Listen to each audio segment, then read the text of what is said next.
Hey, what's going on? It's your boy, Coach Marcus. And do you hear that? You hear that noise? Crickets. Because that's what's going on in women's basketball right now. They negotiating a new CBA deal. It's not going swimmingly, and there's a good possibility that there might be a work stoppage. They got a lot of ground to cover. And essentially, what it's going to come down to is how much are the owners willing to give up as far as revenue sharing? Because that seems like that's the biggest stickest point. Because these owners know that we still dealing with the Caitlin Clark effect, um, and the potential that they are going to make in the next 3, 4 to 5 years, assuming everybody stays healthy. Assuming everybody stays healthy. But what they got to do is they got to iron out the pay structure. The pay salary is going to go up. There is a good chance that they might get a supermax player that might make $1 million. If not $1 million, it's going to be close. And now with NIL and things that you can do to sweeten the pot, it's not going to be on paper, but it'll be just like in the NFL when somebody you get a contract that gets loaded with incentives. So basically, you don't make the money that you want to make, but if you perform like everybody expects you to perform, you get the bonuses that'll take you over the top and you make the money. The problem with that is as soon as you get injured, you lose out.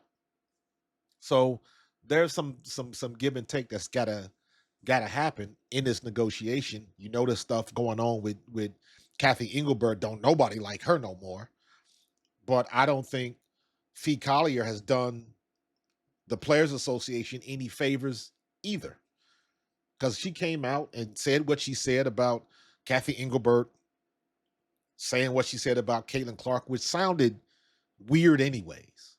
Like, and I'm not saying that she didn't say it. What I'm saying is, how many times are you going to be in a situation where you're talking to an executive of a league and they are going to say that the way she said it?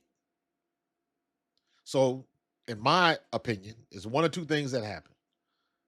She either A, didn't say it, and Fee is embellishing a lot, or B, she did say it in the midst of a very casual conversation.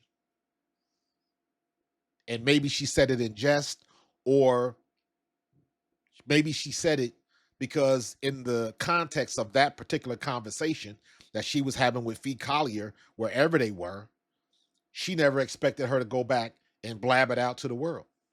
That's another problem, because now they can say everything they want about Kathy Engelbert. They don't like her. They don't like the job she's done. They don't like leadership, blah, blah, blah, blah. And that's not necessarily untrue at all. However, comma, Kathy Engelbert can sit there and say, I don't trust her and I don't want to deal with her because anything I tell her, she gonna run out and go tell the press. It works both ways. And now what that's basically done is, if the WNBA publicly, and I'm saying this from the public sentiment that I see, everybody wants Kathy Engelbert out. They want a new commissioner and they all of that stuff. So let's just say Kathy Engelbert is out. And she said if she walks away, it'll be after the CBA deal is done. So what that's saying is what do you think she's gonna do at the table? You think she's gonna be one of your allies? You think she's gonna be trying to help you out if you trying to kick her out of her job? No. So that's not necessarily helpful. And you don't know who the next commissioner is going to be, because it could be worse. And I keep saying, you hear all of this rhetoric about who people want to see as commissioner. Maybe we should get Lisa Leslie. How about Sue Bird? How about Cheryl Miller? And they naming all of these people, and clearly some of the fans and the people that are posting comments on social media have no clue what a commissioner does for a league.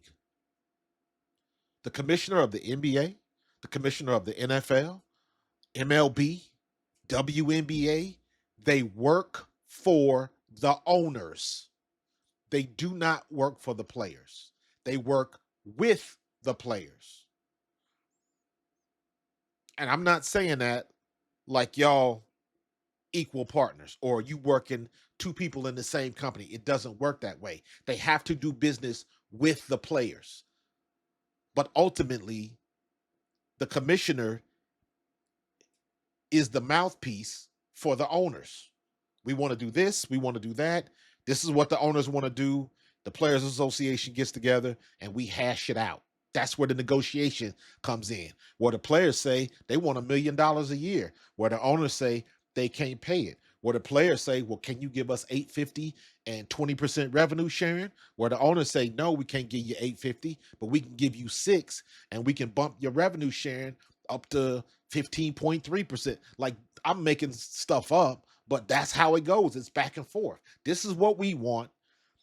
We can't do that. This is what we want. What are you willing to give up to get what you want? We'll give up this much, but you got to give us this. It's back and forth, quid pro quo. This is how they do it at the negotiating table. And now you telling me the woman that's going to be sitting at the table, you just don't put her on blast. Now, you might not like her, but as far as business and strategically, that was not a good move, in my opinion. Because what you think Kathy Engelbert is going to be doing at the negotiating table?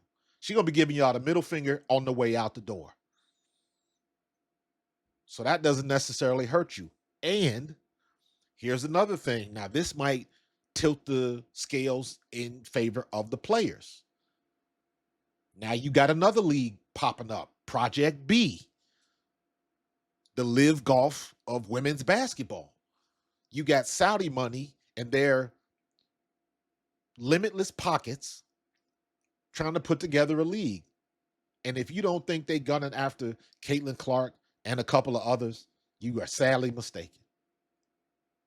And everybody is not going to be able to play in that league. They don't want everybody. Because if they putting the league together and they trying to pay out that much money, they going for the gusto. They trying to bring the biggest stars over there. So it's kind of how you want to do this. Because if it's going to be Saudi, this is if you are not familiar with golf, look up Live Golf, how it started and what it's doing. It's still around. People are still watching it. It's a different aspect of it. It's not the white collar PGA attitude. This is more of a party attitude. If you into golf and you heard what happened at the Ryder Cup, think of that type of atmosphere all the time. That might be a little bit extreme, but you get the idea. But ultimately, you're talking about another league that's paying a hell of a lot of money to bring these women to play in this Saudi-backed league, and don't think they ain't got the pockets to do it. So from that standpoint, could there be another league that really puts the kibosh on the WNBA? Absolutely. So on both sides of it, you better tread carefully.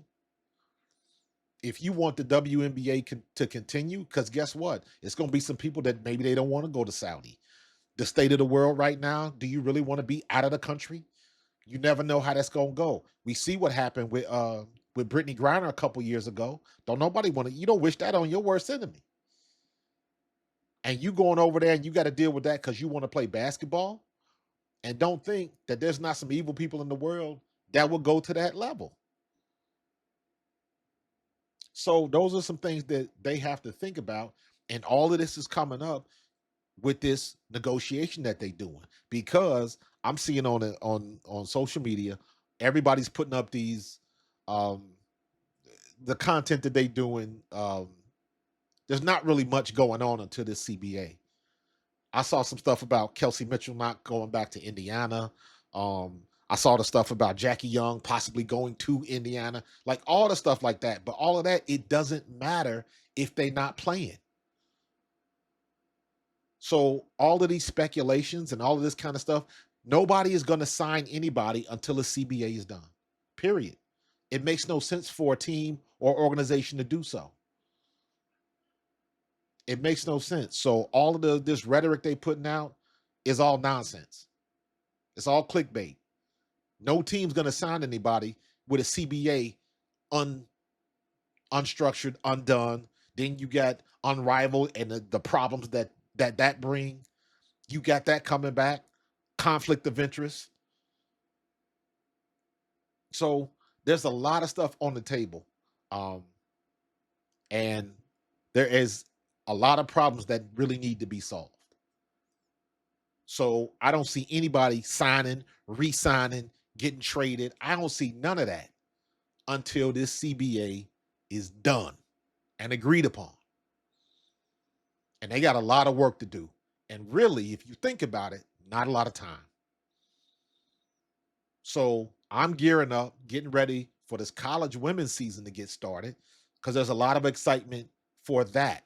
But it's going to be a very interesting situation because everybody is looking at Mylasia Wiley and Juju Watkins and Lauren Betts, Olivia Miles, Hannah Hidalgo, all of these names that's going to be coming out of college this year, and they are going to the WNBA. And that is going to bring another big push for women's sports and the WNBA. And they don't want to screw it up. So somebody got to come with something. They got to meet some common ground at some point in time, but they better do it quick because there's not a lot of time and they got a lot to do.